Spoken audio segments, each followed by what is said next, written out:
Picture this for a moment. In one part of the world, people pour money into memberships and machines, trying to stretch tight calves and cranky hips.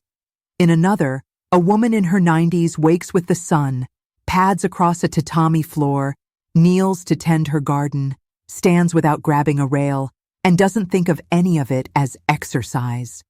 What's her secret? Longevity researchers who study communities in Japan, where people routinely live to 100, notice something striking. Mornings begin with a handful of simple, mindful movements, not sweat-drenched workouts.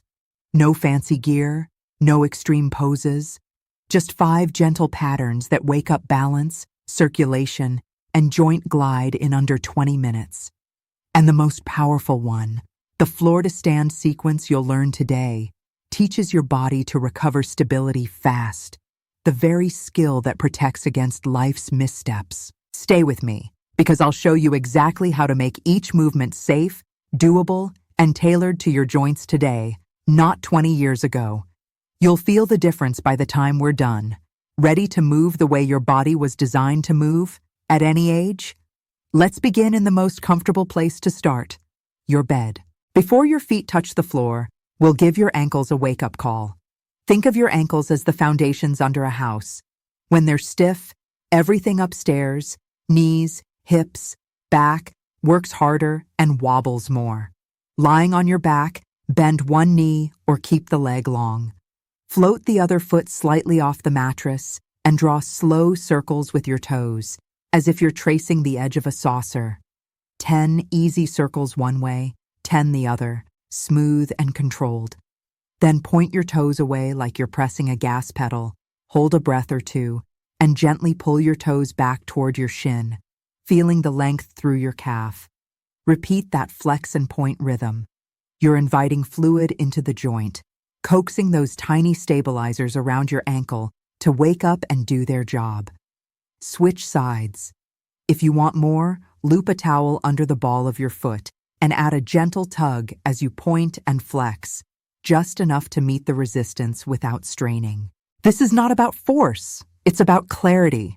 Clear signals to your nervous system, clear motion in your joints. Little upgrades make this even more effective. Add breath. Inhale during the toe point. Exhale as you draw toes toward your shin. This sync tells your brain, I'm safe, I'm steady, which helps your muscles relax into a fuller range without pushing. If your calves cramp, reduce the range and soften the toes. If your feet often feel numb or tingly in the morning, slide a tennis ball under the sole afterward and give yourself a slow, gentle foot massage. Heel to toes, inner edge to outer edge. Aim for 60 to 90 seconds per foot. Notice warmth spreading. That's circulation waking up, which can translate into more confident steps when you stand. Not a morning person? Set a small towel on your nightstand as your cue. On groggy days, do just 5 circles in each direction and 5 gentle points and flexes. Consistency beats perfection. Over a week or two, your walk to the coffee maker may feel smoother, like the squeak has finally left the hinge. Now let's head north to a trouble spot for almost everyone over 50, the upper back and neck. Years of driving, reading, screens, and stress nudge shoulders forward and down. That posture narrows your breathing space and asks your neck muscles to do the heavy lifting of holding up your head.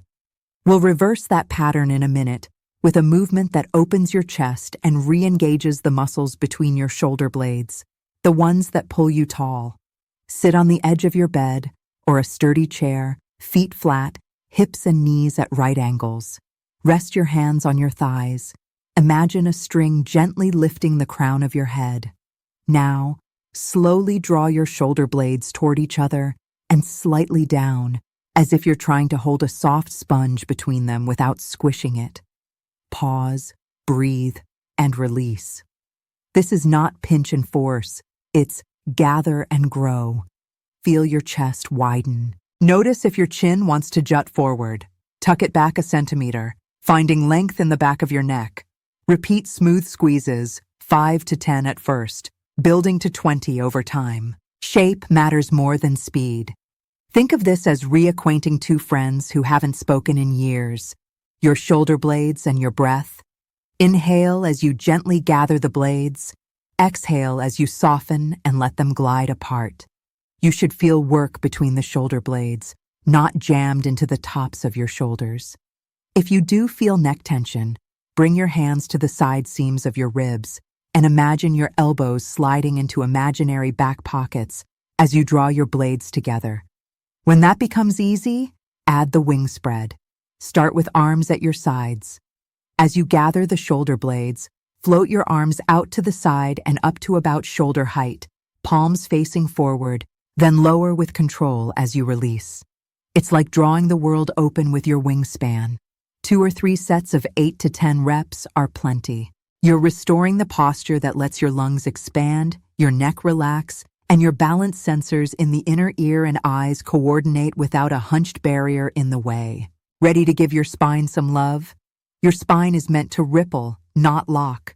Most of our day treats it like a broomstick. Sit still, stand still, so we'll restore the wave it prefers. Sit toward the front of your chair so your back isn't supported by the backrest, feet hip-width apart and planted. Imagine your spine as a string of pearls from tailbone to the base of your skull. Start at the bottom. Tip your pelvis back a little so your lower back rounds like a gentle C. Then roll the wave forward. Tilt the pelvis forward. Let the low back arch slightly. Then allow that swell to travel up through the mid-back and finally the neck, lifting the chest softly. Reverse the wave back down. Smooth, slow, like moving through warm water. Inhale as the wave flows up. Exhale as it travels down. You're not cranking your range. You're nourishing the discs between the vertebrae, bathing them in movement and fluid. 10 waves is a lovely start. If you feel dizzy, reduce the neck portion or keep your gaze steady on a spot ahead. That wave does more than soothe stiffness. It nudges deep stabilizing muscles that often snooze during typical ab exercises. Think of them as your body's quiet back brace, tiny, intelligent muscles that keep each spinal segment humming in alignment. To amplify the effect, add a gentle top-of-the-wave twist. After the wave crests at your chest, turn your shoulders an inch to the right while your pelvis stays facing forward, then an inch to the left, then roll the wave back down. Keep it tiny and smooth, silky, not snappy. For sensitive backs, keep the wave small and the rhythm slow. For those with osteopenia or osteoporosis, the emphasis here is on fluid motion, not end-range flexion. Stay within a comfortable arc and favor length over depth. 2 or 3 sets separated by a minute of easy breathing is plenty. This feels like a reset button for posture, breath, and calm. When you stand afterward, many people feel taller, like the spaces between the pearls opened, and your head now floats above your shoulders instead of in front of them. We're warm from the ankles through the spine. Time to nourish the hips, those powerful ball and socket joints that thrive on variety. Most of daily life moves forward and back, stand, sit, walk, so the hips forget their circular vocabulary. That's a problem, because the capsule around the hip and the small stabilizers along the outside of the glutes depend on multi-direction motion to stay supple and responsive. Stand with your feet a little wider than hip width. Unlock your knees so they're soft. Place your hands on your hips and imagine you're drawing a slow, smooth circle with your belt line. Shift your weight into your right hip, glide forward to center, carry it to the left hip, then gently around the back and return to start, like a slow-motion hula hoop. Make the circle as big as comfortable while staying steady through your feet. 10 circles in one direction, then switch. Feel how the weight transfers from heel to ball, from inner edge to outer edge. This mindful weight shift is training as much for your brain as for your muscles. It sharpens the maps your nervous system uses to keep you balanced. Notice what wants to move and what you'd like to keep quiet. The goal here is hips doing hip work, not your lower back swinging along for the ride. A mirror can help you check that your chest stays quietly facing forward while the circle originates at the pelvis. If your balance feels wobbly, stand near a counter and rest one fingertip lightly on it, just enough to reassure your system without letting the hand carry your weight. For a gentle challenge, imagine that same hula hoop and aim to keep it level all the way around, as if any tilt would make it fall. Keep breathing casually, no breath holding. If your hips are tight, start with small ovals and widen as warmth builds. This simple, graceful motion can make walking feel smoother and reduce that side-to-side wobble that shows up when the outer hip muscles are undertrained. Think of it as oiling the hinges and tuning the sensors before the day asks your hips to carry you upstairs, across uneven ground, or out of a low car seat. If this is helpful, take a second to subscribe to Senior Vitality Pro and drop a quick comment with your age or where you're watching from. I read them and plan future topics around what you share, so your voice genuinely shapes this community. All right, let's add a smart twist to those hip circles so they keep paying dividends as you progress. Progression breathes new life into familiar moves. For hip circles, play with height and load. Begin with your typical slow circles. After 10, imagine your beltline drawing slightly higher circles, as if your pelvis were rising a centimeter. Subtle, but you'll feel different parts of the joint capsule wake up. Then bring the circles back to your usual height, and finally, a touch lower, a deeper glide, all while keeping your chest quiet and knees soft. That up-mid-down sequence recruits fresh fibers and encourages a fuller joint conversation without forcing range. Next, add a light object. Hold a half-full water bottle or a small pillow at chest height. Keep your elbows soft, ribcage stacked over pelvis, and maintain the same smooth hip circles. You'll notice your center working a bit more to keep the upper body steady. If that feels easy, move the object slightly forward, then back to your chest. Your core will say hello. Stopping points: sharp pain, pinching in the front of the hip, or breath holding. If any of those appear, shrink the circle and return to your easy zone. Now for the movement that quietly separates those who maintain independence from those who feel it slipping: getting down to the floor and back up. In Japan, sitting on the floor and rising without a production is woven into daily life. The transition itself, known around traditional seiza sitting, trains strength, mobility, and balance in one elegant package. We'll focus on the safest, most accessible way to reclaim it. Start where you are, not where you think you should be. If your knees are sensitive, a folded towel or cushion is your friend. Stand near a stable surface, feet hip width. Step one foot back into a gentle split stance. Soften both knees. Lower the back knee toward a cushion with control. Use a hand on the counter or chair for light support. Bring the front knee down so you arrive in a tall kneeling position. Pause. To rise, step the front foot forward into a half-kneeling lunge, press through the heel, and stand up, hips and shoulders rising together. Switch the lead leg next time. The goal isn't speed, it's smoothness. Modifications make this accessible to nearly everyone. If kneeling fully isn't comfortable, stop at tall kneeling and return to standing from there. If getting to the floor is off limits right now, use a firm ottoman or low bench as your floor, practicing the pattern at a higher level. As strength and confidence build, go a little lower. Keep your front knee tracking over the middle of your foot and your back toes tucked for leverage. Breathe in to prepare, breathe out slowly as you lower. This engages your deep core and steadies the descent. At the bottom, inhale to organize, exhale as you press to stand. Start with 2 to 5 total transitions, alternating sides, and add 1 rep every few days as it feels right. Use as much support as you need and less than you want, meaning fingertips first, then a palm, then no hands. This isn't a test, it's practice. Over a few weeks, many people notice they can get down to pick something up without the old anxiety spike, because their system now knows the route home. Once you're comfortable with the basic pattern, Add carrying practice, because life rarely waits for you to set things down before you move. Hold a small pillow, folded towel, or light object at chest height while performing the transition. The rule: if your breath gets choppy or the object wobbles, slow down and shorten the range. Later, try holding the object in one hand at your side.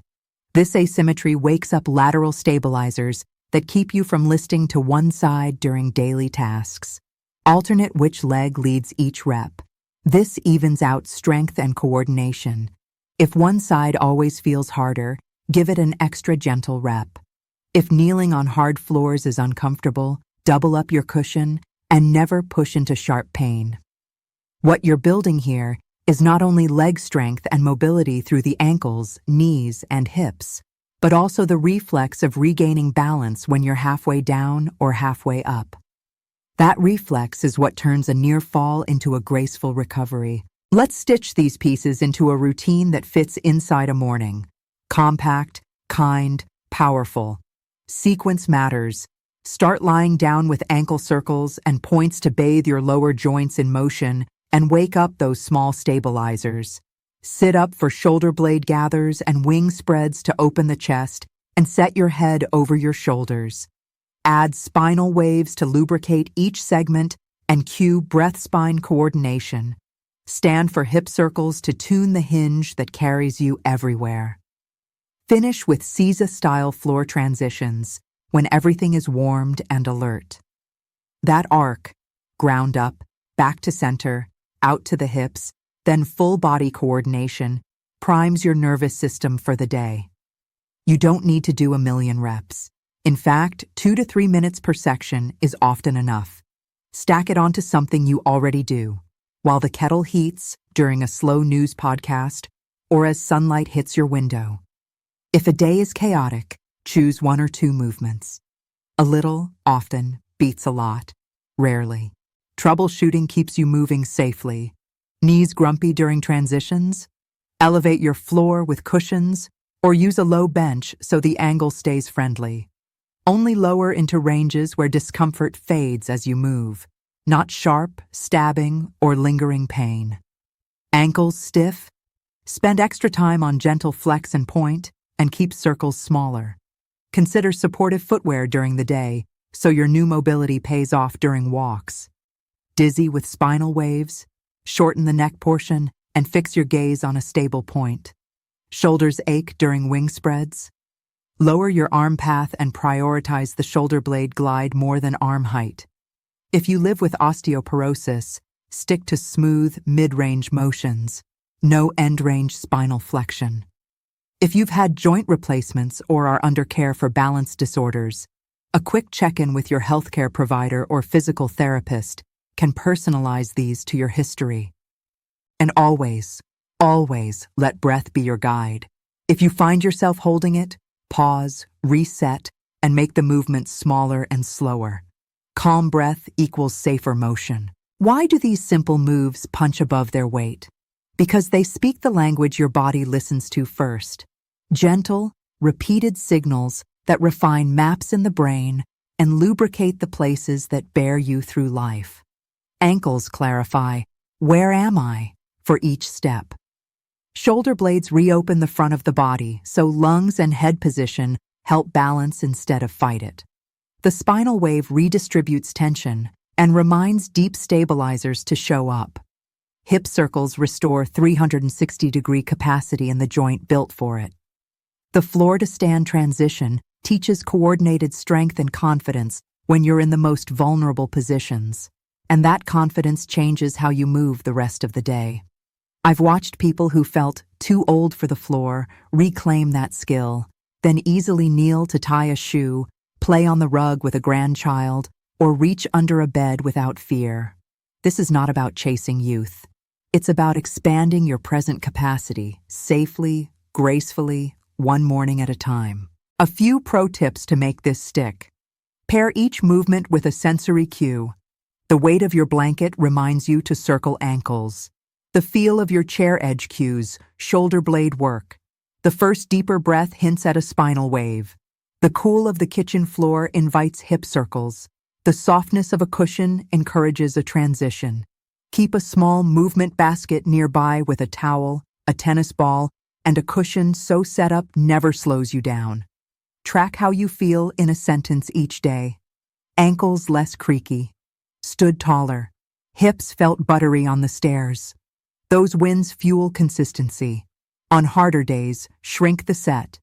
3 ankle circles, 3 shoulder squeezes, 3 hip circles, 1 wave, 1 floor transition.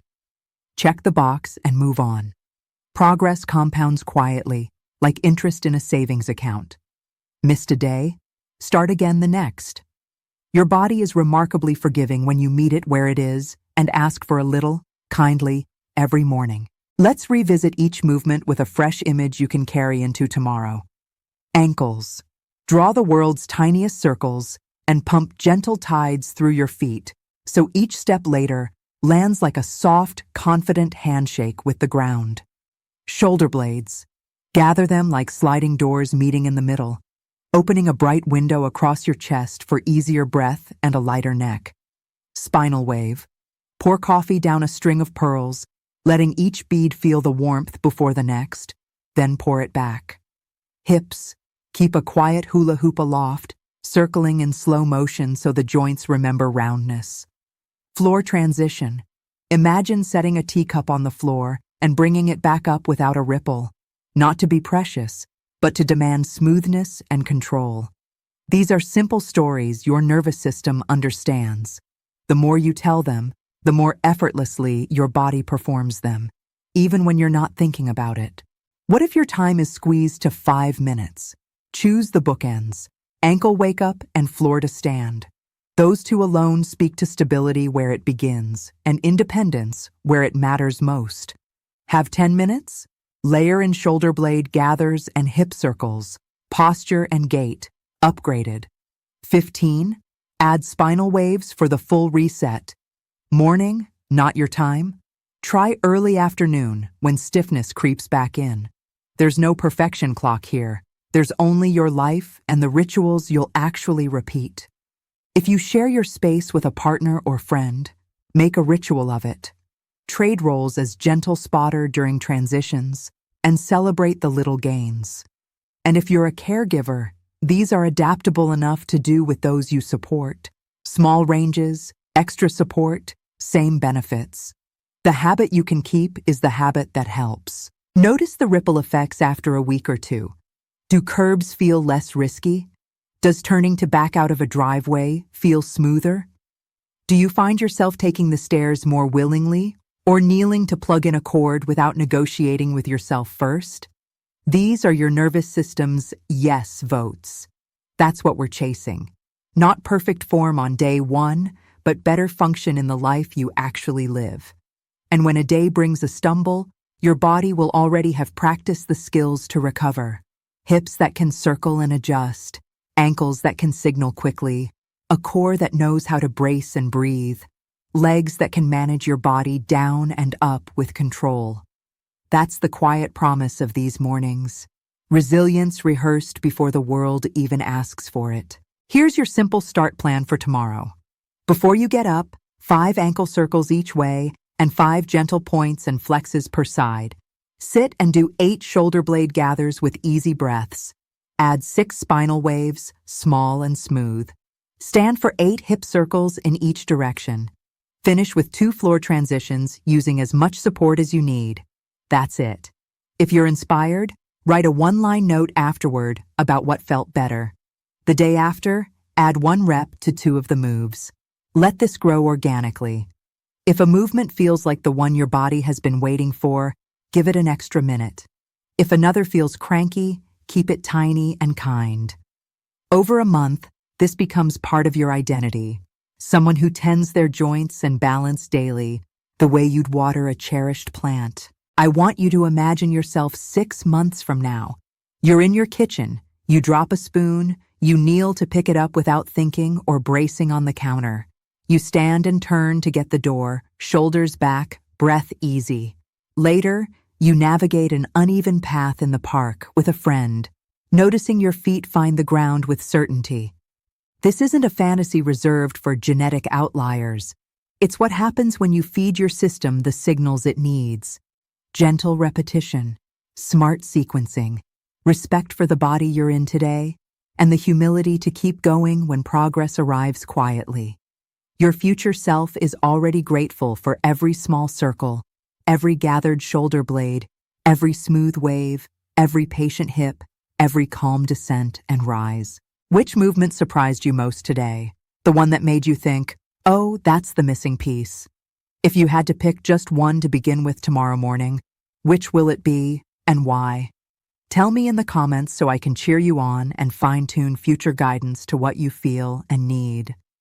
And if you've been doing something similar already, share your tweaks. Your experience can help someone else take the first kind step. Thank you for spending this time with me. Let's build mornings that protect your independence, one gentle practice at a time.